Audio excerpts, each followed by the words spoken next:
এই সমাবেশটা হচ্ছে আদিবাসীরা বিভিন্নভাবে আদিবাসীদের অধিকার, ভাষা সংস্কৃতি, তাদের যে জল জঙ্গলের অধিকার, এই সমস্ত এবং আদিবাসীদের যে নারীদের উপর যে নির্যাতন হচ্ছে তার বিরুদ্ধে কোনো রকম পানিশমেন্ট করছে না রাজ্য সরকার, কোনো রকম সরকার তার অ্যাকশন নিচ্ছে না।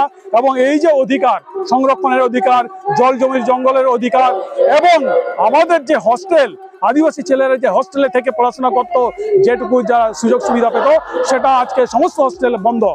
সেই প্রতিবাদ জানাতে এবং যাতে এইগুলো সরকার কর্ণপাত করার জন্য, তার দৃষ্টি আকর্ষণ করার জন্য সরকারের বিরুদ্ধে আমরা আজকে এই বিক্ষোভ সমাবেশ। আদিবাসীরা অত্যাচার হবেই, কারণ হচ্ছে আদিবাসীরা আজকে যেভাবে বিভ্রান্ত, যেভাবে বিভেদ বিভিন্ন রাজনৈতিক দলে, বিভিন্ন সংগঠনে, এবং সরকার সব সময় চায় যে আদিবাসীরা একতা না হতে পারে, আদিবাসীরা একতা হয়ে যে আওয়াজটা তুলবে সেই আওয়াজ যাতে না তুলতে পারে তার জন্য তারা বিভেদ করে রাখে।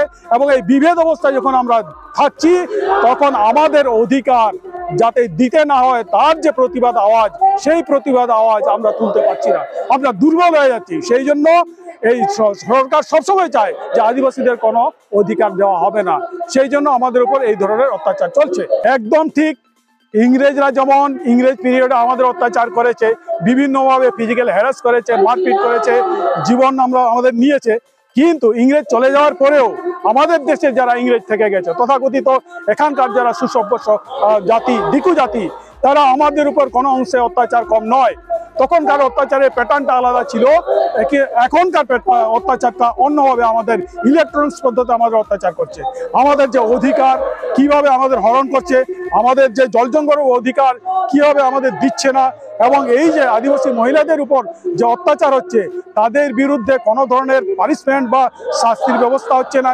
এই ধরনের যে ঘটনাগুলো আজকে সরকার, শুধু রাজ্য সরকার নয়, তাম ভারতবর্ষের সরকার কিন্তু আদিবাসীদের উপরে আজকে এরকম একটা অত্যাচার সৃষ্টি করছে। তো সেই অত্যাচার বিরুদ্ধে আমরা যদি একসঙ্গে লড়াই না করি, একসঙ্গে যদি আওয়াজ না তুলি, তাহলে কোনোদিন আমরা বিচার পাবো না বা অধিকারও পাবো না। তারই একটা অংশ আজকে বাঁকুড়া শহরে আমরা সমস্ত আদিবাসী সংগঠন মিলে একটা প্রতিবাদের আওয়াজ তোলার জন্য আজকে বিক্ষোভ সমাবেশ। আজকে আমাদের এখানে যে মূলত যে সমাবেশটা আপনারা দেখতে পাচ্ছেন, এই সমাবেশটা আমাদের দীর্ঘদিনের বিক্ষোভ, প্রতারণা, বঞ্চনা এবং আমাদের শোষণ নিপীড়নের বিরুদ্ধে একটা সোচ্চার প্রতিবাদ বলতে পারেন।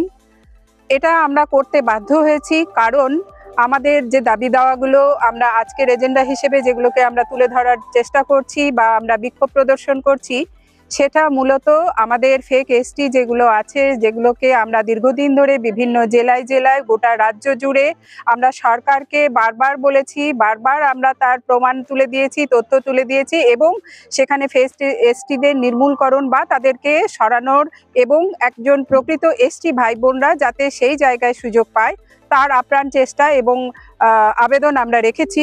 কিন্তু সরকার আমাদের সেভাবে কোনো সহযোগিতা করেননি। আমরা যেগুলোকে বলেছিলাম সেখানে কোনো বিডিও কিংবা এসডিও সাহেব আমাদের সঙ্গে সেভাবে কোনো সহযোগিতা করেনি। এটা একটা আমাদের প্রথম এজেন্ডা।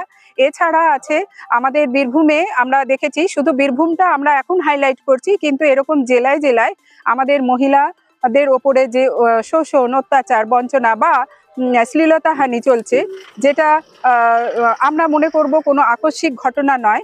এটা হচ্ছে একটা পূর্ব পরিকল্পিত এবং আদিবাসী সমাজের যারা শিক্ষিত যুব এবং যুবতী, যারা ছাত্র এবং ছাত্রী, তাদেরকে যেভাবে টার্গেট করা হয়েছে, এবং ওটার পেছনের কারণটা হচ্ছে যে মেরুদণ্ডকে ভেঙে দেওয়া, একটা সমাজের মেরুদণ্ড, জাতির যে মেরুদণ্ড, শিক্ষিত সমাজ গড়ার যারা শুরু করেছে জীবন, সেই সকল ছেলে মেয়েদেরকে টার্গেট করা হচ্ছে। বিশেষ আমরা মূলত পশ্চিমবঙ্গ আদিবাসী কল্যাণ সমিতি এবং ইনফার সহযোগিতায় বিভিন্ন আদিবাসী নেতৃত্ববর্গ এখানে এসেছি।